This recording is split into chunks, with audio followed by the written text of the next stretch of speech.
So they're added as settings to allow us to enable two-factor authentication. So to see how it all works, under the settings, there is a user settings. So I added to the same screen here. At the bottom, you'll see two-factor authentication. There's a bunch of settings that you can mess with. So you can enable two-factor authentication for everyone. You can enable two-factor authentication for admins only. This allows you to remember the client, so you don't have to keep typing the PIN every single time on the same computer. This right here allows you to display the email address on the authentication app. Otherwise, we will show your username. And this option, it's not complete yet, but it allows you to force authentication. So if you log in and you don't have two-factor authentication enabled, it'll force you to enable it. Here you can control the length of the token that the app will generate, whether it's 6 or 8. And this is the length of the codes that will be generated to regain access to the account in case you don't have access to your phone. So just for now, let's go ahead and enable two-factor authentication. And then you will notice that here I'll have a new option. It's called two-factor authentication. So if I click here, I can set up my authenticator or I can reset it. So in this case, let me set it up. And I'm going to pull up my phone. And as you can see, there's a QR code here. I open up the authenticator on my phone and I'm going to scan that. Let me just do that real quick. So now I have added this app to my phone, and then I need to provide the can I do code. it? Can I use my phone? Oh, yes, but then you would lock me out.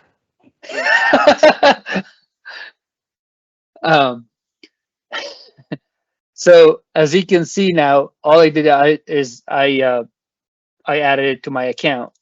And if I do log out and then log back in, let's try that. It's going to ask me to provide that code. So if I go ahead and put my code, which is in my phone, 384, and I'm in, you can reset the authentication app. So if you want to get rid of it, you can. You can reset the recovery code. However, this one, there's an issue that I'm yet working on, that you can reset the codes here, and then you can just copy these codes. That will, you can log in with this in case you lost access to the app. Like I said, that's something that I am also trying to complete. There's a little issue. And let me see. I'm not sure if there's any other options really we need to worry about. Yeah, I think it's pretty much all the settings because I already kind of preview. Oh, here you can allow user to remember their client. If you actually save that and log out and log back in, you'll see that in action. So you see it right now at the bottom where you can say, remember this 437. Remember the machine, and then I'm logged in. If I log out and log back in and log in, you notice it didn't prompt me again because I clicked save this machine. So that's really all into it. So everything really is in here in the user login, and you can control it. So I guess I decided not to bring in a new feature.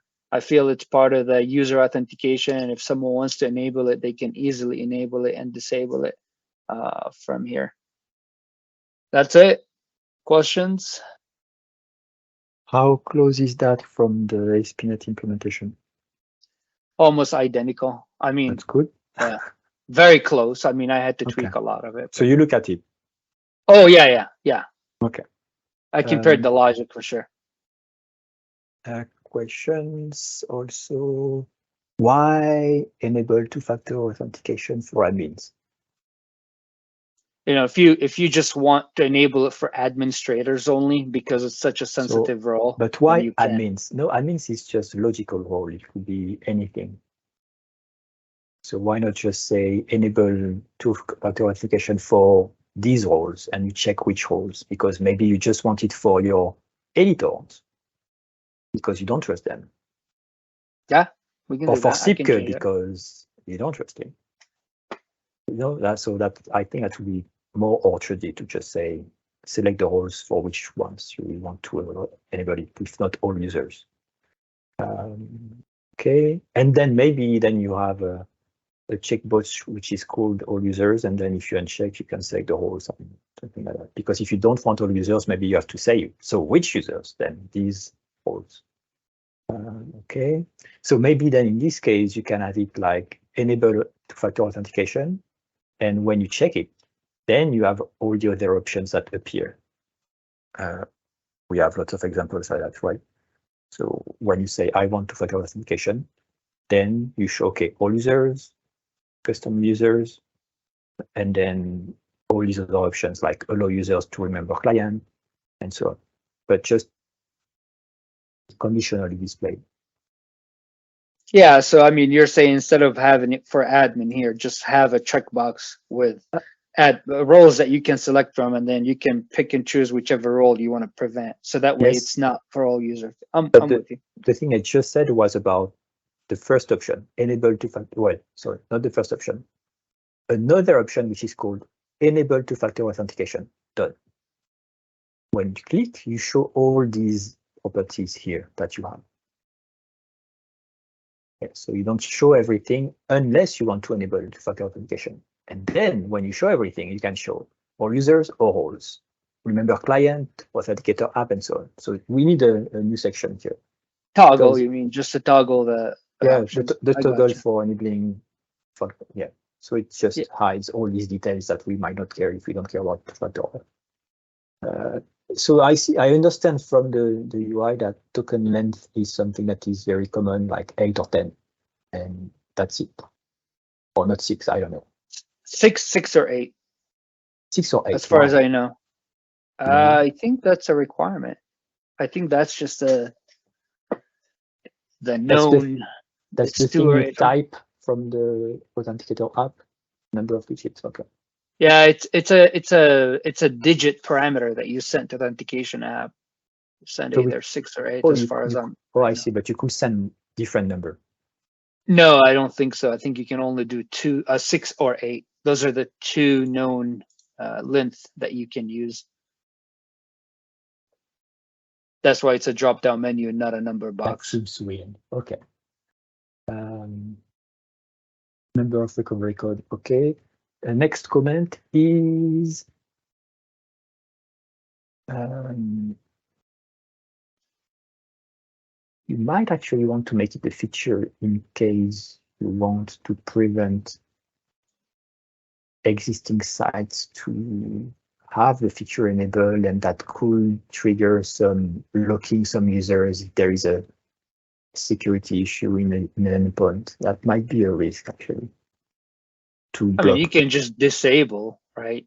You can disable it, and then even if I have my Okay, two-factor authentication enabled and I disable it, that's fine. Okay, fine. As long as no there is a harm, no way to foul. say the same, Yeah. the thing I said, which is enabling two-factor auth. Okay, then comment about the UI. I think that anything that should be done by any user should be on the front end and not on the admin. So when you said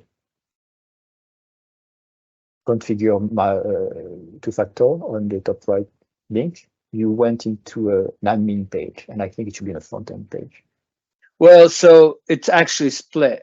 So the admin function, like going down here, and Yeah, this is all in admin, right? right. But then if you're logging in, um, if you log into the page, it follows your sign in. So if you go in here and you say use site theme for login page, then it will change the front end like the providing the code will follow the same setting as used here. Even without use site theme for login page. I see. So today we don't use a site theme for login page by default? No, No, I see, I and see, I it's a see what you mean. setting. Okay. So I followed the same thing. So if you check it here during login and it's prompting you to provide your PIN, it Okay. follows this setting. But then, this functionality of managing the two-factor authentication for the user, it uses admin. Okay. And I assume the front end is customizable with a shape or theme page. I don't know. It's the same, same as the login. Okay, so we can customize it. Okay. Yeah, it's just a view. You can override any view you want. Yeah. Cool. I think you should. This page can't be uglier than that. I'm sure it can be uglier, but it can definitely be nicer than that to understand what it does. We should look into GitHub what they provide as a UI by default when you enable that. I don't remember what options they provide and how they organize that. Or documentation, like, because I don't know what it means. It means something to you because you're in the code. Like, okay, forget this browser because probably you said remember this browser. Okay. Right.